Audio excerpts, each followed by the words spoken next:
Humans are competitive animals. We love to win. Those who can, race, while those who can't, train animals to take part in contests for them. It is impossible to say when the first races involving animals were held, but it is likely that it was deep in the past. From snail race to monkey jockey greyhound race, here are 10 of the weirdest animal races around the world.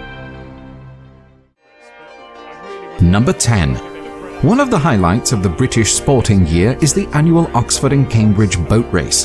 The fight between the two ancient universities of England was first run in 1829 on the Thames, and nearly 250,000 people cheered on the boats from the banks.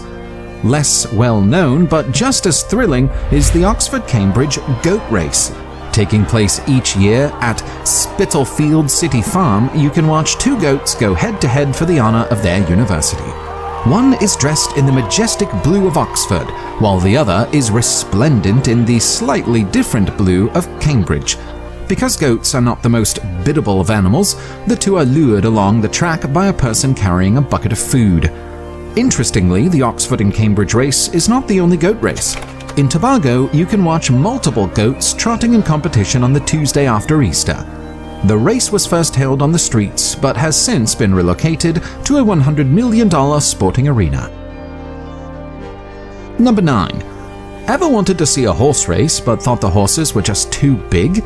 Welcome to the fun-sized world of Shetland pony races. Shetland ponies are tough little horses that were bred to pull small carts. For years they were used in mines because they would not block the shaft. Today, most Shetland ponies are kept as pets, though some are used instead of guide dogs. For Shetland pony racing, both the horses and jockeys are smaller than usual. The riders are usually children, because putting an adult on a Shetland pony would probably just result in a collapsed pony.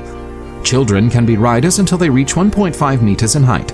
The Grand National is the most prestigious horse race in the United Kingdom, and the Grand National Shetland Pony Race is just like it in everything but scale.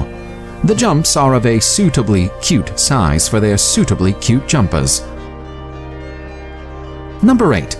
Thoroughbred horses used in standard races are sleekly muscled and have glistening coats.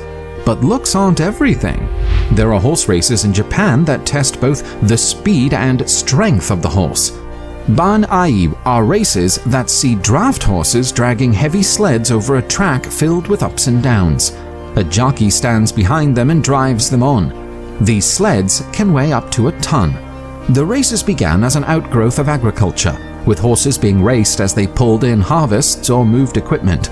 Because of the weight of the sled, the races sometimes include a pause after the first slope to allow the horses time to recover before facing the second incline.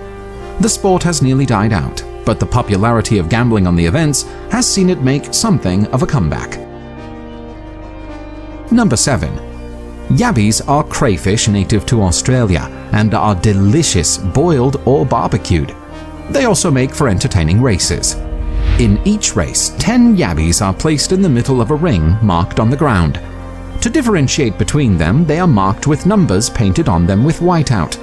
The contest ends when the winner places its claw outside the ring. The bets placed on the match take the form of an auction.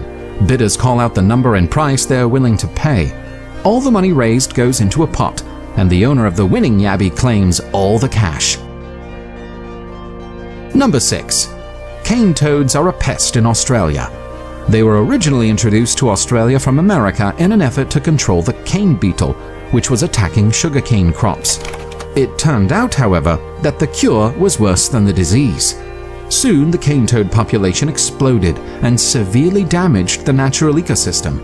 Attempts are being made to eradicate the toads, but with only limited success. Some are trying to find uses for the toads, such as blending them into fertilizer or making leather from their skin. Others are turning them into a sport. Cane toad racing sees the toads prettied up with ribbons to mark them and placed at the center of a ring. They are then released, and the first to escape the ring is the victor. Like in yabby racing, the toads are bought in an auction, and the winning owner gets some of the total money raised. Some of the prize pot is given to charity, often a charity aiming to get rid of the cane toads. Number 5. Sometimes the most entertaining games come out of boredom. One day in Bali, Farmers were bringing in the rice harvest with their buffalo and they decided to make it a race. That is how Makapung was born. 2 bull buffalo are harnessed to a cart that a rider stands on as they hurtle along a track. The buffalo are dressed for the occasion with painted horns and fancy necklaces and garlands. The race may not be entirely pleasant for them. However, to get the buffalo to reach full speed, the drivers twist their tails and lash their backs with a whip. There is a prize of sorts for the victors. Those bulls who win can be sold for high prices and spend the rest of their lives as a stud, fathering other racing bulls. Number 4. Ostriches are capable of reaching speeds of 70 kilometers per hour. They are also the tallest and heaviest of all living birds and can give a very nasty kick when threatened. This makes ostrich racing all the more bizarre. Not content with having the birds race against each other, in ostrich racing, the birds have jockeys on their backs. In the old days, the ostriches were harnessed to small carriages that pulled the driver. Today, the jockeys cling to the back of the birds as best they can. They only have the feathers to grab hold of, which probably does not make the ostriches very happy. Many of the jockeys do not make it to the end of the track. Number 3. Aesop was one of the great storytellers of antiquity, if he really existed. The collection of short fables that have come down to us under his name contains some of the most famous stories in the world. But some people cannot just enjoy a good story. Some have decided to restage the race between the slow tortoise and the swift hare. Several videos can be found online that show these competitions. Oddly, it seems that Aesop got it right. In most of the real races, the tortoise manages to slowly shuffle to victory at the finishing line, while the rabbit loses interest and simply stops to eat the grass. Number 2. Races are usually high-paced and adrenaline-fueled spectacles. Snail racing is a little more relaxed affair. The race is one of the few animal competitions that can be held on a tabletop, so it can be played almost anywhere by anyone. Usually the common garden snail native to Europe is used. Once again, it can be tricky to spot the difference between the competitors. Racing snails are usually painted with colors to help identify the race participants.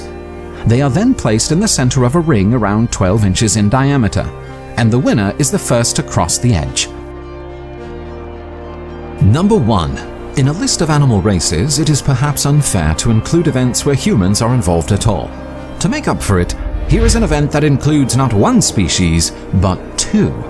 Greyhounds are a common racing animal, but putting monkeys on their back to act as jockeys is not so common. The event started in the 1920s in Australia and caught on in the 1930s in the United States. The monkeys were strapped to the back of the greyhounds, wearing tiny silks that looked exactly like those used by human jockeys.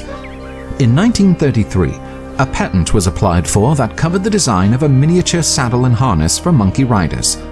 The fad for monkey jockeys did not last long. Many people considered the sport to be cruel to both the monkeys and the greyhounds involved.